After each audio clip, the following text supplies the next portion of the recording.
Hello everyone, সবাই কেমন আছো? বন্ধুরা, আজকে আমাদের এখানে না খুব বৃষ্টি হচ্ছে। তো আজকে না গত বুধবার থেকে বৃষ্টি স্টার্ট হয়েছে, 28 তারিখ থেকে।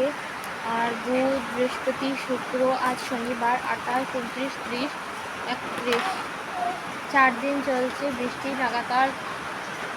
চলছে চলছে চলছে। আর পুকুর, নদী, নালা, জমি সব কিছু ভরে যাচ্ছে। তো একদিকে ভালোই হচ্ছে, কারণ ভালো হচ্ছে, তার কারণ হচ্ছে এবার প্রচণ্ড খরা ছিল, আমাদের এখানে জলের প্রচুর অভাব হয়েছে। আর সব দিকে জল শুকিয়ে গিয়েছিল, আমাদের এখানে একটু বেশি আর কি, ধোয়া করে। তো এখন বৃষ্টির কারণে সব কিছু পরিপূর্ণ হয়ে যায়। তবে আরেকদিকে ক্ষতি কিন্তু যারা কৃষিকাজ করছে, ক্ষেতের কাজ করে জীবন চালাচ্ছে, তো তাদের জন্য কিন্তু খুবই ক্ষতি। কারণ কিছুদিন আগে যখন জলের খুব সমস্যা ছিল, তখন জলের জন্য সেই সব কৃষিদের অনেক ক্ষতি হয়েছে। জলের কারণে ভালোভাবে চাষবাস হয়নি। এখন কিন্তু জল বেশি হওয়ার কারণে আবার ক্ষতি হচ্ছে। তো ভগবান যখন জল দেওয়ার কথা তখন একদম ফাটিয়ে দেন মাটি, জল না, জলের অভাবে। আর যখন জল মোটামুটি হলে ভালো, বেশি না হলে ভালো, বেশি হলে খারাপ, তখন ভগবান একদম বাসিয়ে দিয়ে দেন। একদিকে না একদিকে সমস্যা থেকেই যায়। তো বৃষ্টির কারণে মাছও এসেছে ঘরে প্রচুর।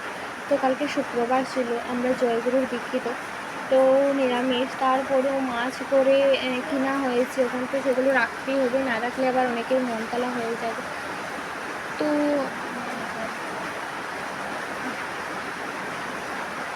তো তার কারণে মাছগুলো ঠিক বেছে টেছে ঠিকঠাক করে ভাজিয়ে রাখলাম।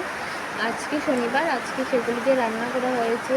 আলু দিয়ে, মাছ দিয়ে, ছোটো ছোটো করে আলু কেটে, আর বেগুন দিয়ে আবার মাছ দিয়ে আলাদা তরকারি। আর দিয়ে রান্না হলো, আর কারকুল ভাজা করেছিলাম, ভাত করেছিলাম, নরম ভাত শ্বশুরের জন্য, চারটে ডাটা আমাদের জন্য। আর আজকে তো শনিবার, আজ আমাদের ক্লাস নেই, সেলাই কালকেও নেই, রবিবার।